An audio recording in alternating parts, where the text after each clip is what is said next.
welcome back to my channel. I'm Huck. Today we're talking about a project I am planning for 2025, which is my TBR Clear Out Project. So this is something that I did once before a couple of years ago. I don't remember if it was 2021 or maybe it was 2022, but a couple years ago I went through and tried to figure out what year I bought every book on my physical TBR, and then tried to clear out any of the books that were the oldest books on my shelves. So whether I read those books, DNF'd those books, or just finally admitted to myself I was never going to read them and unhauled them, they had to come off my shelf one way or another by the end of the year. And overall, that was a pretty successful project. It had some ups and downs to it. Like, it was very successful in that I managed to clear out the majority. I don't remember if I got every single book, but at least the vast majority of books that had been on my shelf for years and years, which was great. The only downside to it was that because it was all of the books that I was of the books that I had, so I had at least some degree of interest, it was all of the books that I had the least interest in. And so it did make for kind of a weird reading year because I was putting such an emphasis on reading the books that I was maybe least excited about from my physical TBR. So it had some pros and cons, but I want to do this again because I just feel like there are, once again, books that have been on my shelf for multiple years, and I just have that like itch to make a decision. And some of these, like, I might find books that maybe like I've been putting off for a while, but I actually end up loving. Like, that is the ideal. The ideal is that I love these books and I'm like, why didn't I read this for 3 years? That's ridiculous. But it's also possible that I will end up DNFing a lot of these because they are the ones that I am less interested in. So there are multiple reasons why I am doing this. You know, there's finally getting to the books that I have been meaning to read for years. There's also just refreshing my TBR, making sure that the books that are physically on my TBR are things that I am excited about, things that match my current taste and interest in books. And I just don't like having books sit on my TBR year after year after year. Also, I've found that the longer books sit on my TBR, the more likely it is that I will lose interest in them. Because obviously all of these books I was interested in, I was excited about at some point when I got them.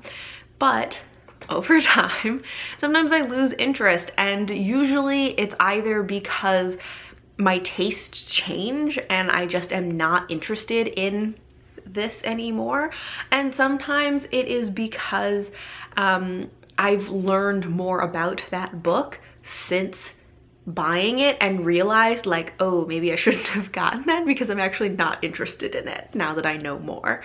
I guess there's a third option where I just, like, I am interested in the book, I kind of forget about it, and so I just never get around to it.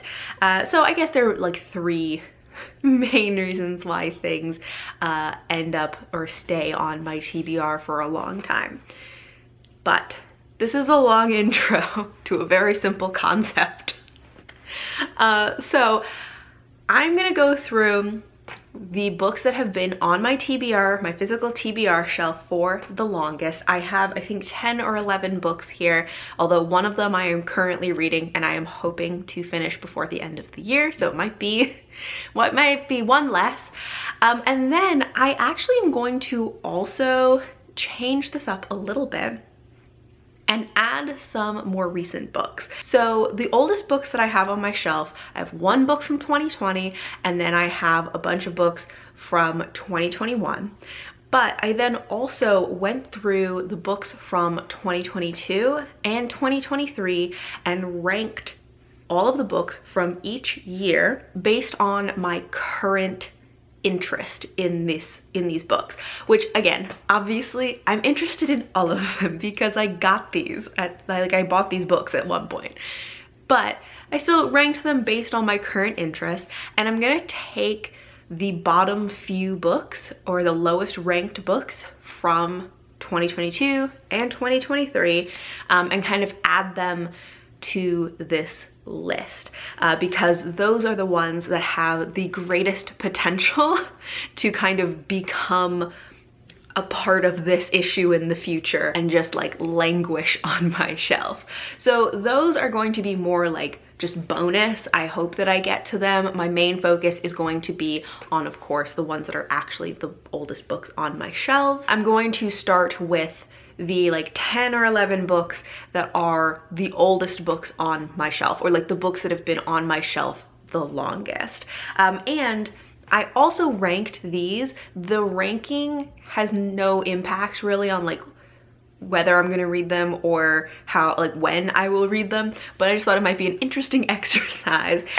So I'm going to go through these books in the order, descending order from most interested to least interested of the oldest books on my shelf. Okay, once again, over explaining this whole thing, let's just get started. Also, I'm not gonna go super in depth on any of these, but the first book we have is my one book from 2020. So this is the book that has been on my shelf the very, very longest, which is The One Kingdom by Sean Russell. So this is the beginning of a fantasy trilogy, I think, and this one, it still sounds interesting to me. I think this is one that I just never hear anybody talking about this. I believe I first heard about this from Chris Bookish Cauldron, but I don't think he posts anymore. And so since getting this, I just never hear anyone talk about it, so I kind of forget about it, but I'm getting to it this year. All right, next up, now we are in the books that are from 2021. So first, I'm just gonna say the book I'm currently reading is, I guess, the one that I'm most interested in from these books, which is The Bone Ships by R.J. Barker. This is the first book in the Tide Child trilogy, which is about ships that are made out of dragon bones. So I am currently listening to the audiobook for this. This was also one of my top 10 books to read this year, I think, right? Do I even remember my own lists? I don't know. So I really want to finish this by the end of the year. So hopefully this actually will not be on the list for 2025, but I'm filming this in December, so there's still time. Okay, next up we have Banereeker by Jacqueline Carey. This is the first book in a fantasy duology that is not set in the Kushiel world, and that is why I'm interested in it. So I got this after reading Kushiel's Dart because I really like Jacqueline Carey's writing, but I think I just don't like the Kushiel world. I DNF'd the second book. I think I may have DNF'd another book from that world because there are multiple like series within the world. It's not for me, but I really like her writing. I've DNF'd some other books from her, and so that is why I have kind of put this off, because I was like, oh, maybe I don't actually like her books that much. However, this year I read Starless by Jacqueline Carey, which is a standalone fantasy that is also not in the Kushiel world, and I really enjoyed it. Like, it had some ups and downs to it, but overall really enjoyed it. Read that over the summer, and so that has kind of reinvigorated my interest in her books, and especially her books that are not in the Kushiel world. So I want to give this one a shot. I actually did start it once a long time ago, didn't get very far in it, but it seems to have a very complicated god system. So that is both interesting, and also, I remember at the time it was a little confusing. So this seems like one I'm gonna have to like probably focus on when I do read it. But because of Starless, I'm very excited to try this. All right, next up is one that I honestly don't remember what this book is about, but the vibes, I remember being excited about it, which is Firethorn by Sarah Micklem. I believe that it is following a girl who, I can't remember if she just like eats berries from this like magical tree, or if she somehow like goes into the tree and then when she comes out, but somehow she interacts with a magic tree and she gets magic powers. And that is why I was interested in this. And also I really like the cover art for this. I like this art style. So, you know, always love a magical tree. After that, we have The Empire's Ghost by Isabel Steiger. This, I believe, is the first book in a trilogy, which I think what keeps happening is that the cover looks very snowy. And so every year I'm like, oh, I should read that in the winter. And then every winter I forget to read it. So I am hoping that I will actually get to it this year. Maybe I should like try to make sure I get to it. I'm not reading it in December. Maybe I'll try in January while it's still winter. We'll see. Next, we have The Beast Warrior by Nhoko Uhashi, which is the second book to The Beast Player, which I read a few years ago, and then I even reread it last year, maybe? I don't know. But I really enjoyed the first book, and I feel like I enjoyed that first book as a standalone. I do feel like it ends in a very satisfying way, and so I just never really feel motivated to read the second book. I have started it a couple times, and it's not that it's not good, it just, I don't know. I was happy with the first book the way it was, and I just am not as interested in like getting back into this world, but also a little bit like in the name of being a completionist. I'm not really a completionist in all aspects of life or anything, but I kind of feel like I have to read the second book because I read and I liked the first one. Next, we have Dream Country by Ashay Brown. This, I remember, sounded really interesting because it is about these like three siblings who I believe are like gods of dreams. Hold on. Is the dysfunctional triplet gods of sleep, dreams, and nightmares are kept separate by the deadly gates of horn and ivory. And it is infused with Kenyan, Brazilian, Caribbean, and Grecian cultural references. That just sounds so interesting. And so that is why I picked this up. It hasn't gotten great reviews. I haven't heard really anybody talk about this, maybe like one or two people, but then when I go to read reviews, they're not terrible, but it gets kind of middling reviews, and so it just I haven't gotten like excited about reading it. Next, we have Fireborn by Rosaria Munda, and this is a book that was very much, I fell victim to the hype. Because I don't think this actually sounds like a book I would read. This doesn't sound interesting to me. I think I am usually fairly good at resisting hype and knowing what I will enjoy. But sometimes I can't resist, and I got Fireborn. I don't know. I do still want to give it a shot just because people seem to love it so much, but I don't have high hopes for it. For me, not that it's not a good book, but I don't think it's a good book for me. Next up, we have Rhapsody by Elizabeth Hayden. And this one, I believe it has like music magic, which sounds interesting. And I think it has a lot of very like classic fantasy tropes in it. But there are a few things, like one, I just forget that I have this book. I don't know why, but I just keep forgetting about it. But also, I feel like this is one of those times where like, really, I should probably do more research about this, because I feel like I have heard from people that have started the series that it ends up being disappointing. Like that the first book or two are good, and then it's kind of disappointing, which does not inspire excitement about starting this. So I don't know.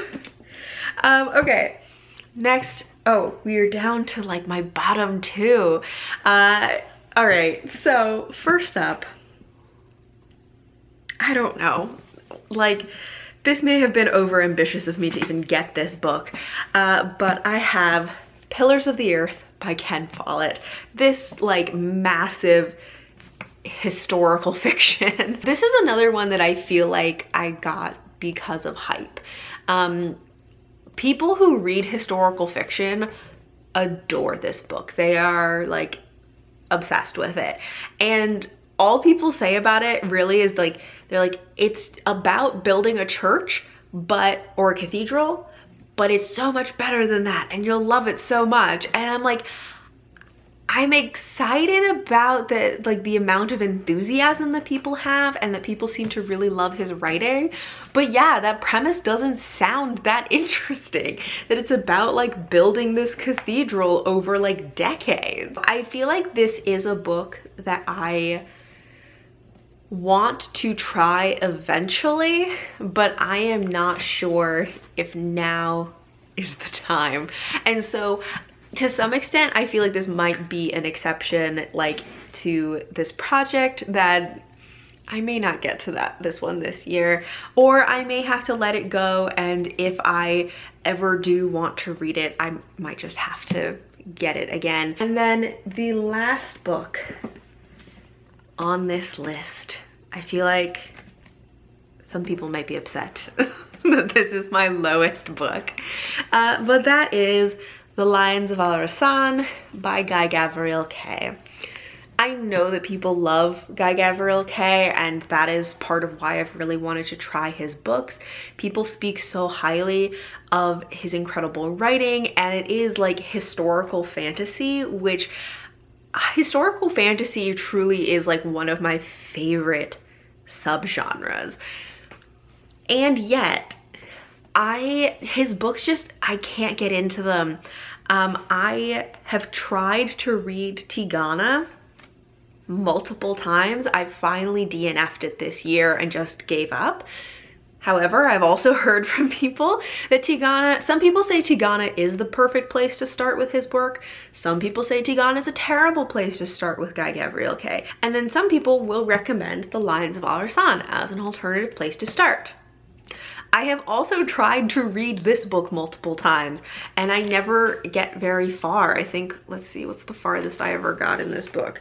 I got 10 pages, and I know that that is maybe not really giving it a chance. And usually I like to give books more time to really get going and to unfold, especially with fantasy. Like, sometimes it just takes a while to set everything up and get going. And so a lot of times I will give books like a few chapters, or give them, you know, like 50 to 100 pages before really deciding if I'm going to DNF it.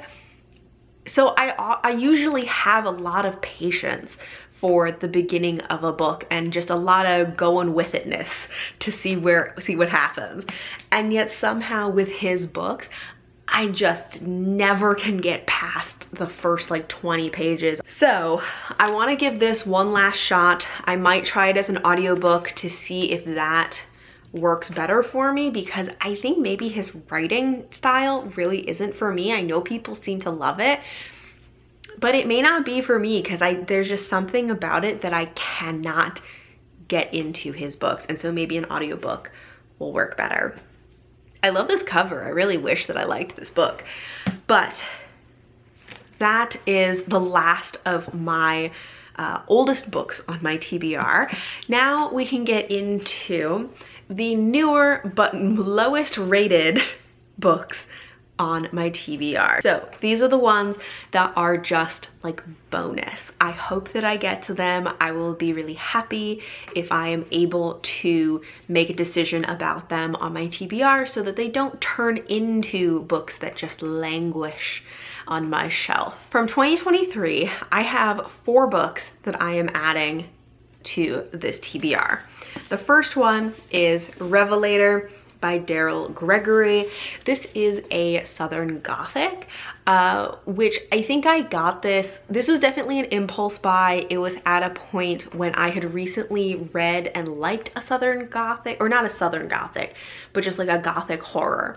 I think maybe it had been What Moves the Dead. And so I was kind of like intrigued by this new genre of like Gothic horror and being like, maybe I do like Gothic horror. Maybe I should get more books that are in that genre. And so I picked this up. I think that it has like a God of the Woods, which is probably also what inspired me to pick it up. But Gothic anything really is something that I can like, but when I do, it's more of the exception than the rule. I don't necessarily always like Gothic. So I just have never really gotten to this one because of that. Next, we have another sequel, which is Moon Dark Smile by Tessa Gratton. This one kind of pains me that there's a Tessa Gratton book that I just don't like.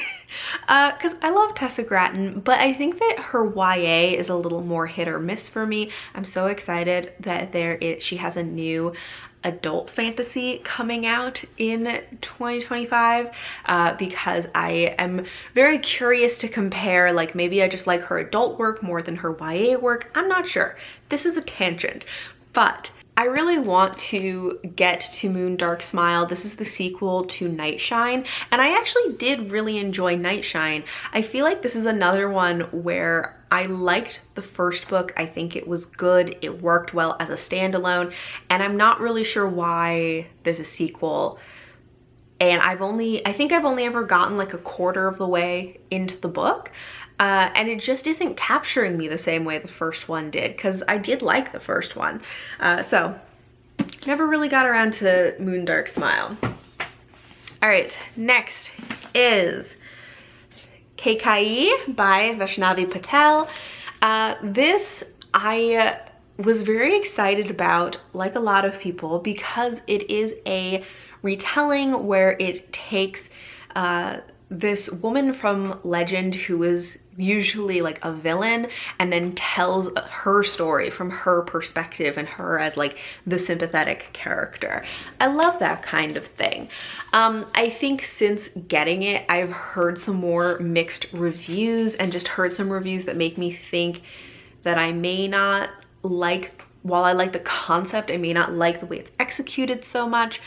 So I do still want to give it a shot. I'm not just like unhauling it without trying it, but you know, I've just kind of been putting it off. All right, and then last book from 2022. Did I say these were the 2023 books or the 2022 books? These are the 2022 books, just in case I didn't say that. The last one is A Half-Built Garden by Ruthanna Emrys, which I was intrigued by because I've heard it described as like literary sci-fi, which is intriguing to me. I am still kind of on this journey of trying to figure out what do I like in sci-fi, and I do feel like something that has more literary aspects might like work well for me. I just kind of forget about it all the time, so I don't know. Okay, now we are on to the 2023 books.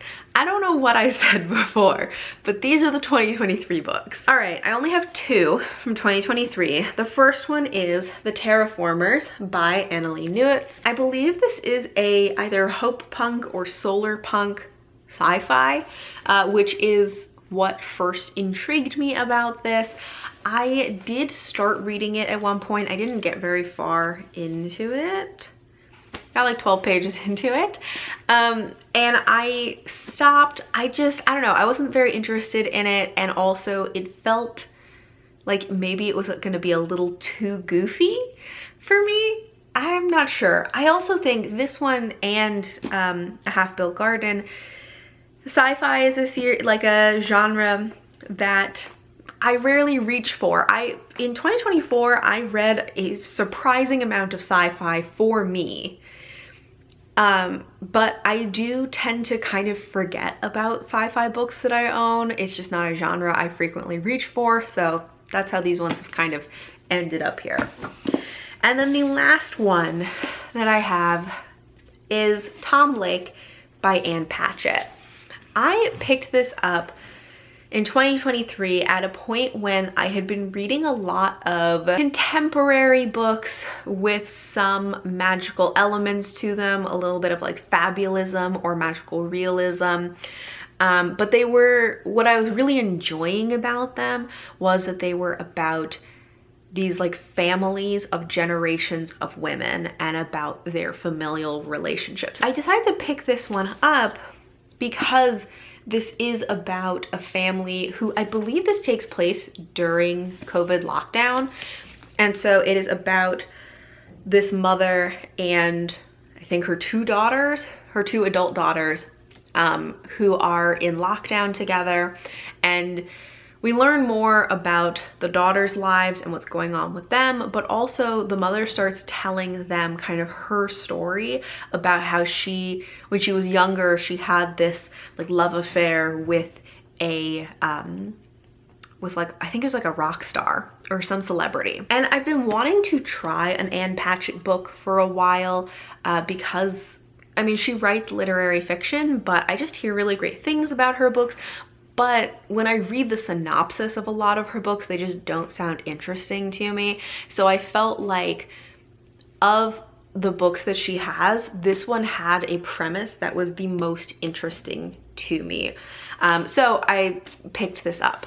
I did start it at one point. Again, didn't get super far into it. I got like 40 pages into it. But yeah, I do want to probably give this another shot. I've heard that the audiobook is incredible and that I think it's narrated by Meryl Streep, which is interesting. And yeah, I've heard that it's great. So maybe I'll try this one as an audiobook as well. But yeah, so those are all of the books that are on my TBR Clear Out project. Honestly, I feel like this list of books is probably more indicative of what my reading is going to be like than my top 10 books of the year list, which I am going to be doing a top 10 video later on, but I don't always stick to my top 10 list. But this I am really going to be focusing on and trying to make decisions about all of these books one way or another. I want them to come off of my shelf to give my shelf a little refresh. So everything is a little more recent, a little more up to date and aligned with my current taste and interest. But I'd love to know, do you have any particular like projects, like reading projects that you're planning for 2025? I would love to hear about it. Thank you all for watching, and until next time, bye.